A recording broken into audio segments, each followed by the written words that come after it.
नमस्कार, आप देख रहे हैं एनएमएफ न्यूज में आपके साथ शबनम। इस वक्त बंगाल की राजनीति में भी बड़ी हलचल मची हुई है। खबर यह है कि टीएमसी ने अब नया दावा कर दिया है। दावा यह है कि बीजेपी के कई सांसद और विधायक टीएमसी के संपर्क में हैं। टीएमसी नेता जोर जोर से चिल्लाकर यह दावा कर रहे हैं और उनका यह कहना है कि जल्द ही टीएमसी के सांसद और विधायक हमारे गुट में शामिल हो सकते हैं और खेल हो सकता है।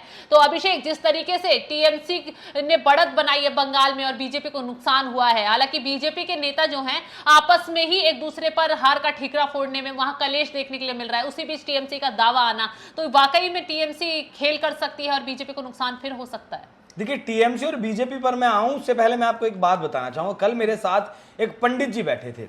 उन्होंने मुझे कहा कि अगर इस बार 2024 में एनडीए ने सरकार बना भी ली तो वो सरकार 5 साल नहीं चल पाएगी।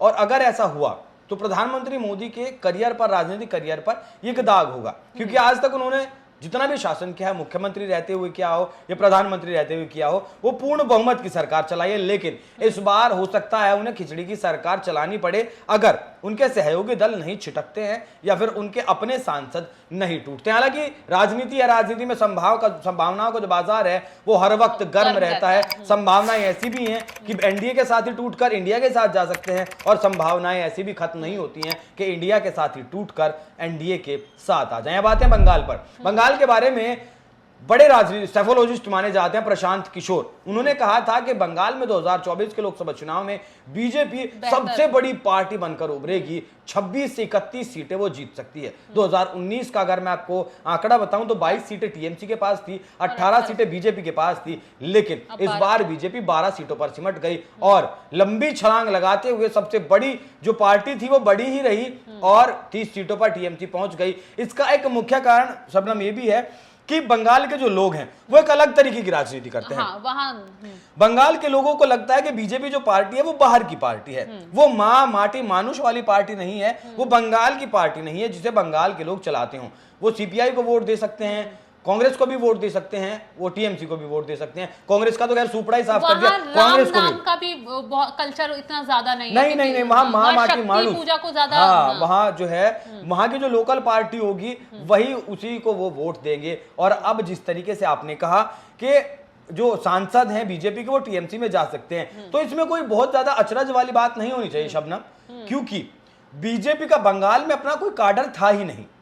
बीजेपी ने जो अपना काडर बनाया है वो काडर बनाया था बीजेपी ने जो टीएमसी से नेता आए थे, कुछ सीपीआई से आए थे, कुछ कांग्रेस से आए थे। उन लोगों को लेकर बीजेपी ने अपना काडर तैयार किया, बंगाल में बीजेपी को स्थापित किया और 2019 में 2014 में जिस बीजेपी ने 2 सीटें जीती थी उस काडर को तैयार करने के बाद लोकेट चटर्जी हो या फिर जितने भी नाम हैं आप देखती हैं वो सब टीएमसी से आए हुए नाम है। सबसे बड़ी बात अधिकारी हो तो वो सब टीएमसी से आए हुए नाम है। सौमित्र खान का अभिषेक बयान सामने आया, उनका कहना है कि बीजेपी के नेताओं ने चुनावों के दौरान टीएमसी के जमीनी स्तर के नेताओं से गठजोड़ करके रखी हुई थी, इसीलिए ये नतीजे इस तरीके के आए, बीजेपी को नुकसान उठाना पड़ा। और बीजेपी के नेताओं ने जिस तरीके से उन्हें मेहनत करनी चाहिए थी उन्होंने खुद कबूल किया है वो नहीं की, और इसी बात की वजह से आपसी लड़ाई में ही लगे रहे। शुभेंदु अधिकारी सिर्फ उनका टारगेट ये था किस तरह ममता बनर्जी को घेरा जाए, हिंसा पर बोलना, लेकिन जो जमीनी स्तर के मुद्दे, बेरोजगारी, महंगाई या फिर भ्रष्टाचार, वो अगर उन मुद्दों को शायद वो भुनाते तो कहीं ना कहीं पार्टी को फायदा होता। लेकिन शुभेंदु अधिकारी ने उन मुद्दों को ना उठाकर सारा ध्यान संदेश खाली पर केंद्रित कर लिया। उन्होंने लोकसभा चुनाव के बीच संदेश खाली के ही मुद्दे को इतना उठाया, वहां जाके प्रदर्शन किया, तो सारा समय एक ही जगह पर दे देना, बीजेपी नेताओं का एक ही जगह पर टिक जाना, तो इससे भी कहीं ना कहीं पार्टी को काफी नुकसान पहुंचा है। और खुद अब बीजेपी के नेता ये कबूल कर रहे हैं। बीजेपी के नेता भी समझ चुके हैं और प्रधानमंत्री मोदी भी समझ चुके हैं कि हिंदू मुसलमान कर वोट नहीं मिलेगा आपको, राम मंदिर का जिक्र करके वोट नहीं मिलेगा आपको काम करना होगा, बेरोजगारी कम करनी होगी, महंगाई कम करनी होगी, लोगों को रोजगार देना होगा, उनका जो रोटी कपड़ा मकान का जो सपना है वो पूरा करना होगा। 5 किलो अनाज आप अगर 80 करोड़ लोगों को फ्री में देते हैं तो उससे काम नहीं चलेगा। लाभार्थी वर्ग जो है जिसे तैयार कर रहे थे, उज्ज्वला योजना, शौचालय, फ्री गैस सिलेंडर, ये वो मकान दुकान, तो लाभार्थी वर्ग ने भी बीजेपी को सभी ने वोट नहीं दिया।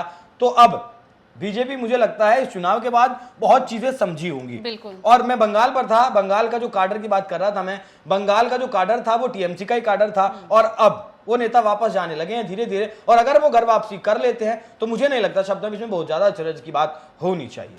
हाँ, तो बंगाल में बड़ी हलचल देखने के लिए मिल रही है। अब जैसे टीएमसी ने दावा कर दिया है कि बीजेपी के सांसद और विधायक खेमा बदलकर उनके साथ आ सकते हैं। अगर ऐसा हुआ तो ये दिक्कतें एनडीए सरकार के लिए भी मुश्किलें खड़ी कर सकती हैं, मोदी के लिए बहुत बड़ी मुश्किलें खड़ी कर सकती हैं। लेकिन बंगाल से शबनम, आने वाले वक्त में जो है एक साल बाद विधानसभा चुनाव भी होना है 26 में बंगाल में, तो नेता वही जो महाराष्ट्र की मैंने बात आपको बताई थी कि महाराष्ट्र में जिस तरह से अजीत गुट के जो विधायक हैं वो शरद पवार के गुट में जा सकते हैं, ऐसी खबरें हैं। वो राजनीतिक जमीन अपने अजीत पवार खो चुके हैं। वैसे ही बीजेपी के सांसद अगर जाते हैं तो उसमें हैरानी की बात इसलिए नहीं होनी चाहिए कि अब उन्हें लगने लगा है कि बीजेपी जिस जमीन पर ममता की कब्जा करना चाह रही थी उस जमीन पर वो कब्जा नहीं कर पाएगी, क्योंकि संदेश खाली का मुद्दा एक बहुत बड़ा मुद्दा था। इसे भुनाने की भी बहुत कोशिश की गई। जब इस मुद्दे को नहीं भुना पाई तो लोकल जो नेता होगा, जो विधायक या सांसद होगा, वो अपने राजनीतिक भविष्य की तरफ जाएगा, उसे भले ही कांग्रेस में जाना हो या फिर टीएमसी में जाना हो। सबसे बड़ी बात तो ये अभिषेक कि बंगाल में हार की जिम्मेदारी किसी भी नेता ने नहीं ली है। बड़े नेताओं ने बल्कि प्रभारियों पर ठीकरा फोड़ना शुरू कर दिया है